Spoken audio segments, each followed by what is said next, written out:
Здравейте хора, аз съм Въпросто и днес теглим томбата в EnderGod PvP.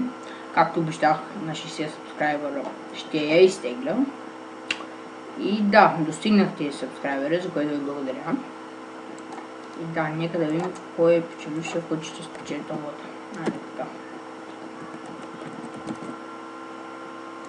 Така. Рандомайз. Така. Паменка. Да. Да видим кой е печелившия. Не съм аз. Не спечеля томбата. Прибой 12. Чето на победителя. Той печели томбата за двата честа там с итъмс. Така, значи ще има 2 дена да ви пише в играта. Ако не го направи, ще изтегля нов победител. По-точно резерва. Това беше всичко от мен хора. Аз бях Въпросто и чао!